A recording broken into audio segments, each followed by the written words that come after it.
guys, what's up and welcome back to my channel. All right, so today we are going to talk about whether or not you have buyer's remorse yet, people. Come on. Okay, so I swear to you, like the last couple of days has been like one big like prank. You know, you guys remember that show with Ashton Kutcher? It was called Punk'd.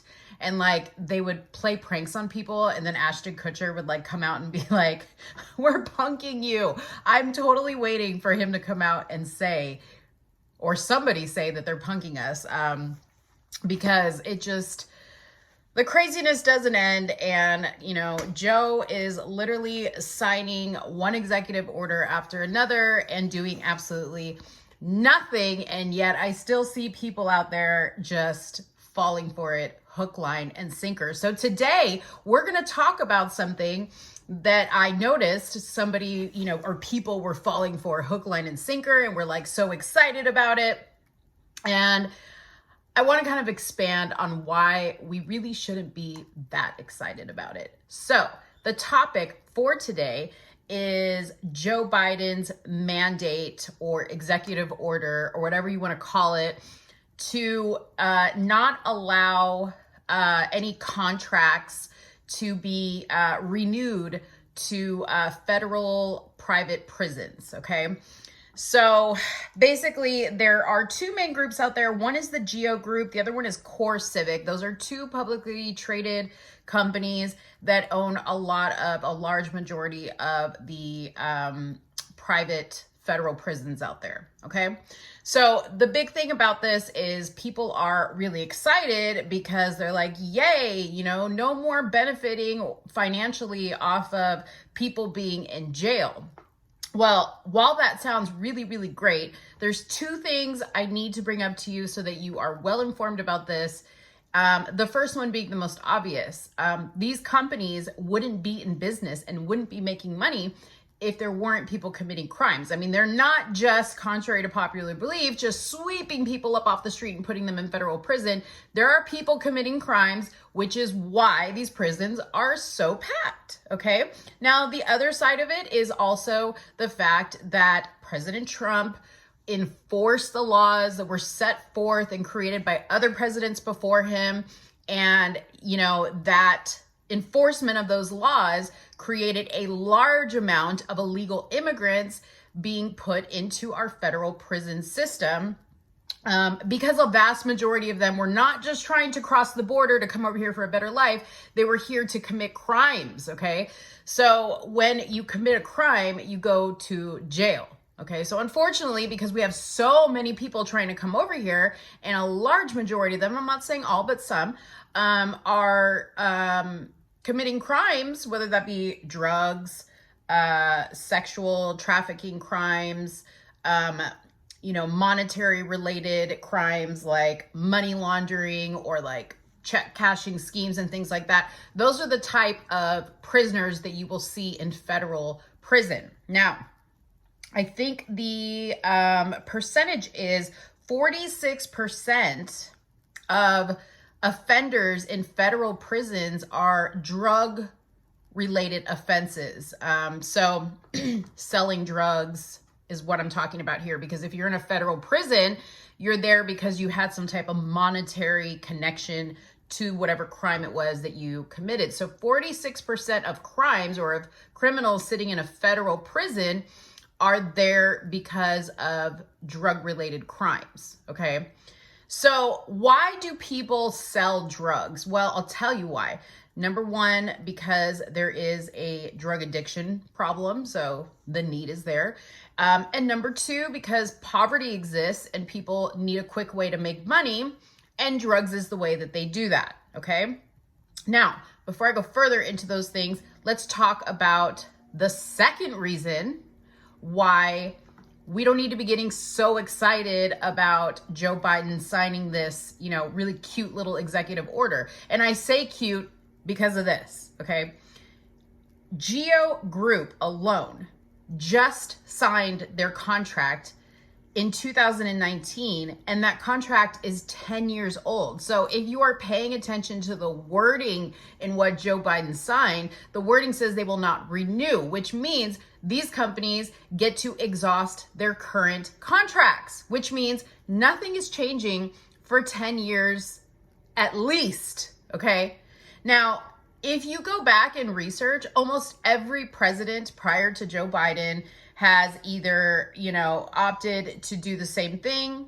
The only president that brought it back really was President Trump. And when he did, the stock market shot up, obviously, because these companies were going to make a boatload of money, housing all these immigration, offenders that were coming in, that President Trump and the ICE, officers were, scrambling up because they were coming across the border. And President Trump said, hey, there's a law here that was put into place by Obama and Clinton that said that these people can be detained and they can be arrested. So let's go out and get them. Let's go, clean up the immigration mess and the people that are sitting here in this country, sucking up our resources or committing crimes.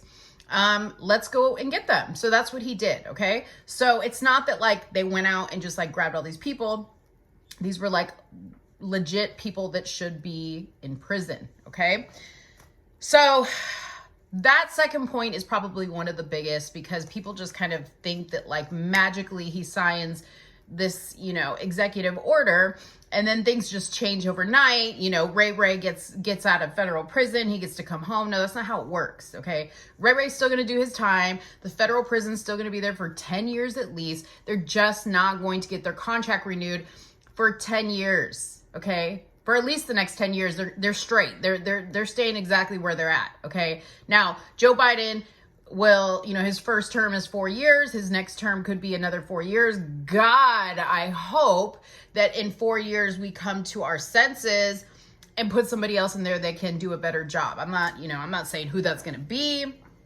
I'm just saying that, so far I'm not impressed. Okay. If I voted for Joe Biden, I would be highly salty, highly upset, okay, at the job he's doing. Now, the other, small, minute details are, the fact that less than 10% of federal inmates are in private prisons. So that's not a whole lot.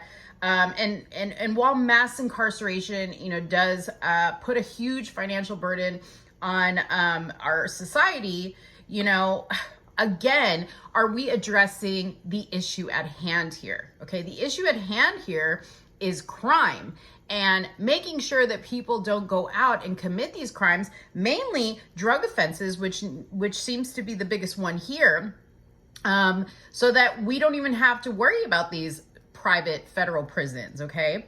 So that brings me to my next point. What has Joe Biden done to address the root cause of the bigger problem, which is Black communities have a higher rate of Black men in prisons or state prisons or federal prisons because of crime. Those crimes, by percentage, the highest number are Black men are in these jails. Okay, that is just a fact. That is not a statement that I'm making off the cuff. That is just a fact. You can look it up, that there's just a high rate of Black men in prisons, in jails, okay? Now, a lot of these men are in there for drug-related crimes, okay? Again, we go back to the point that I made that people sell drugs to make money, and they want to make money because they live in poverty. They're trying to improve their circumstances. They don't see any other way to do it other than to sell drugs because it's quick money and it's a lot of money. So Joe Biden and Kamala Harris, what are you doing to address this problem? Now, if you look back on their previous record, Joe Biden authored the 1994 crime bill. He backed it up pretty hard. And it got, implemented, and he put thousands of Black men in jail, okay, because of that 1994 crime bill. Then Kamala Harris, a prosecutor, had all these, ideas about how tough we should come down on men that were caught with, marijuana or doing small petty crimes, and that they should spend life in prison for that they should, if not many, many years. Okay. So combined, the two of them alone have been responsible for filling those prisons. Okay. So don't get it twisted that they're coming in here to like undo some mass chaos that President Trump did. They're coming in to make it seem like they're doing something to help people, okay? Which is what their entire presidency, aka grift, is about. It is about fooling you, and people have already begun to fall for it. I mean, now we're hearing that they're trying to push a $20 bill with Harriet Tubman's face on it. And that just made me laugh, because I thought to myself, so black men, by a large percentage, go to jail for drug offenses. 46% of offenders in jail are there because of drug offenses. Okay, so that matches the African American number with the drug number. Okay, what do you use to buy drugs? Mainly $20 bills. Okay, you can buy marijuana, you can buy heroin, you can buy PCP, all with $20. So do you think, Joe Biden, that a drug purchaser or a drug dealer is going to think any different about that transaction just because Harriet Tubman's face is on the $20 bill? Do you think that when George Floyd went into the corner store and handed over a counterfeit $20 bill, had it had Harriet Tubman's face on it, do you think that that would have changed anything? I mean, that is a really cute little gesture, but that's really not solving problems. Let me remind you, okay, and I'm only bringing this up because I know he's gone, but I'm only bringing this up because I want to show you guys how you need to be looking at what they are doing and what they are promising you, okay, and what they are not saying to you. And I'm going to bring this up really quick because that's a good comparison, okay? President Trump, if you do not recall, he had a $500 billion platinum plan that was specifically for the Black community. It was not for people of color. It was not for communities in despair. It was for Black people, okay? Black people, okay? I'm going to read to you what was in this plan. I'm also going to put it up here so you can see it. And this is just a synopsis, okay? Because the plan itself is pages upon pages upon pages, okay? Going into these bullet points in detail about how they are going to implement, or how he wanted to implement, but y'all passed on that. You didn't want to vote for him. You thought he was the devil. Okay, so you missed out on this, and I'll let you know what you got in return. So President Trump's platinum plan was the following. Number one, he put a timeline to it. It specifically said over the next 4 years. Okay, very important when somebody is making promises to you, when you're at a job and you go to your boss and you say, hey, you know what? I'm a really great employee. I really feel like I deserve more. What do I have to do to get more? And your boss, tells you a bunch of stuff, and you say, okay, well, how long, do I have to show evidence of doing that before we can come back and have another conversation and see if anything has changed? Okay, so it's very important when somebody makes a promise to you that they put a timeline on it, because the goal has to be measurable. If you cannot measure, then you cannot really truly assess if anything happened, okay? So anyways, let me digress, because otherwise we're going to get into talking about SMART goals, and y'all don't want me to talk about that. Okay, so President Trump promised 3 million new jobs for the Black community. Okay, again, in the platinum plan, he goes into that in specifics, okay? But he said a number, 3 million new jobs, not new jobs for the Black community. He said 3 million, okay? A number. 500,000 new Black-owned businesses. Again, a number, not a general statement of we're going to increase the number of Black-owned businesses. So he goes into how he's going to do that, but he gives a number. 500 billion increase in access to capital. So that would be like loans and things like that. $500 billion. Okay, so you can go back and you can measure what was it prior to the Platinum Plan? What is it after the Platinum Plan?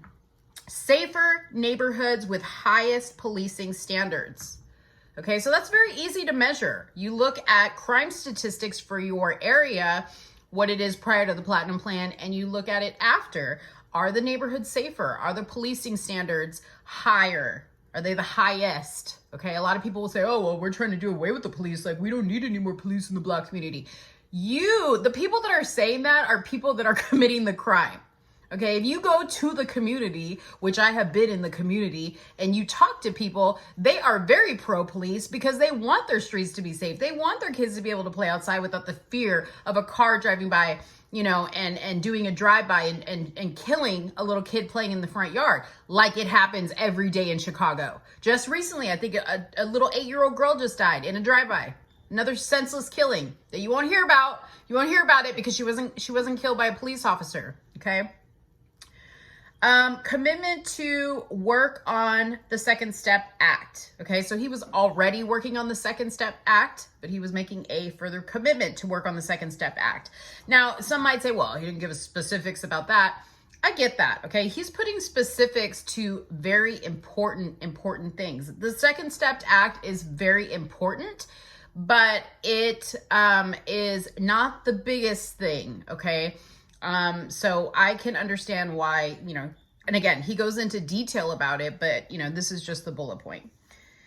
Create access to education and job training resources. So that is very, very important. He's going to create more access to education in the Black communities and more job training. Those are things that can be measured. Those are things that can be looked at. Did you open up more job training in inner cities, communities that are primarily populated by the Black community? You can go and look at that. You can see, people can tell you, yeah, instead of putting up another Planned Parenthood, they put a job training facility up, where I can go learn new skills or learn how to do my resume.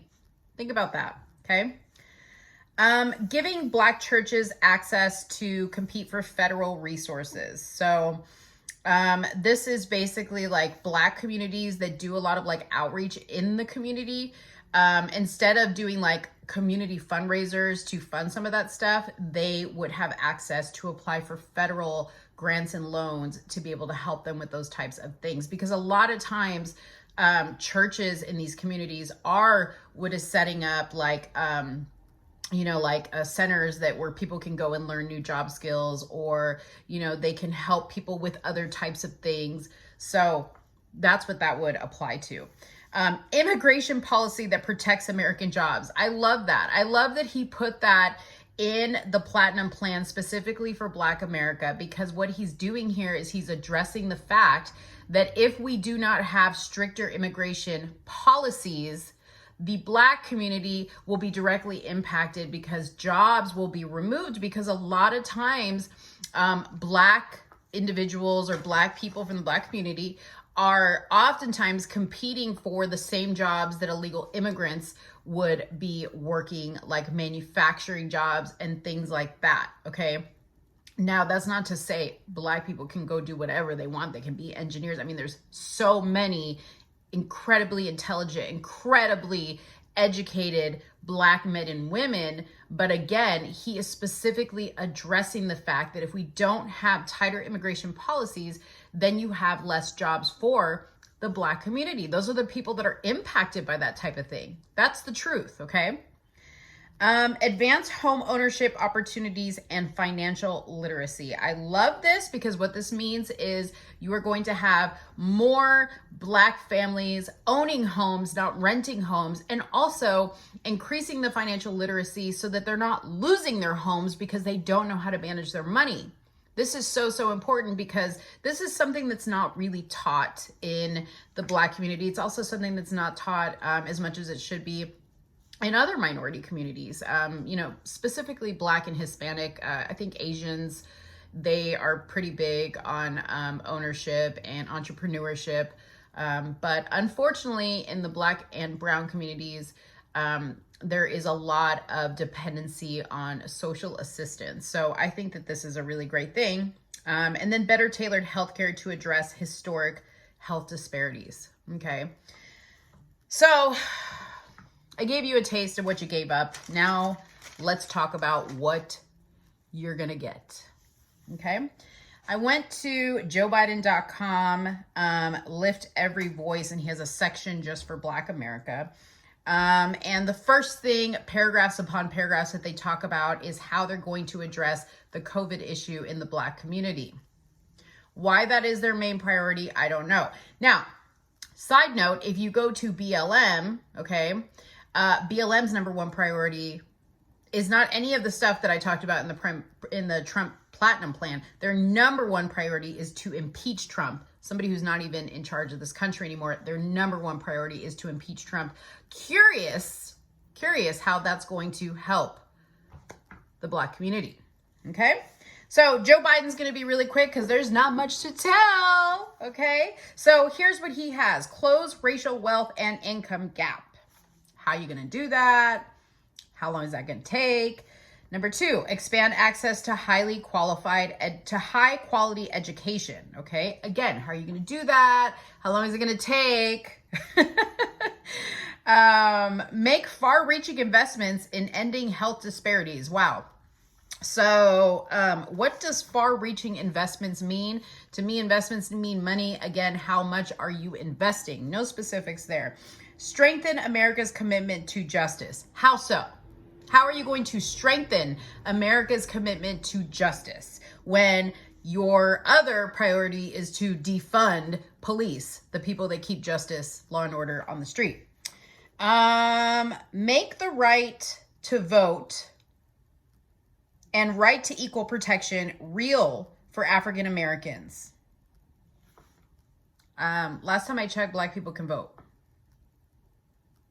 And the equal right to protection. I'm not sure what that means. Honestly, I'm not sure what that means.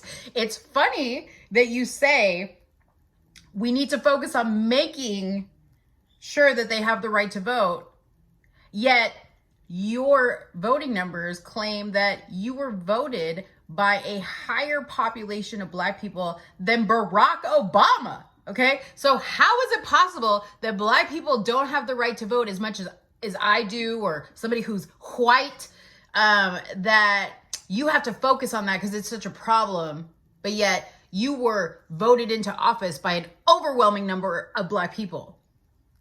See you guys, this is how you have to think about stuff. Nothing they are doing makes sense.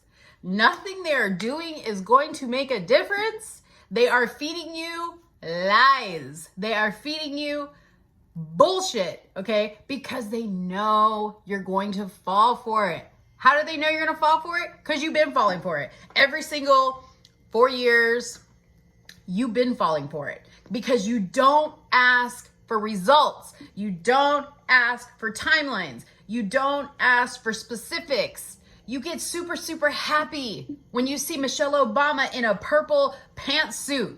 You get so excited when Barack Obama stands up to talk. You lose your mind when they want to put Harriet Tubman on our $20 bill. Yet, Joe Biden and the entire Democrat Party has been feeding you a load of lies from the moment they told you that the Democrats weren't responsible for slavery, and y'all still don't get it. Okay, so I was just here to point all this out to you because I don't know if you're noticing or not, but you are getting played. Okay, all right. So let me know what you think in the comments box below. I want to know, is this stuff that you even thought about? Now that I'm pointing it out to you in this way, are you thinking about it differently? Do you have buyer's remorse? Do you feel like, hey, you thought Joe Biden was going to come in and do something different, and now you're seeing that he's really not doing anything different at all? Anyways, drop your comments below. Don't forget to give this video a like. Don't forget to share this video, and don't forget to subscribe to my channel. Thank you guys so much, and have a good one. Bye-bye.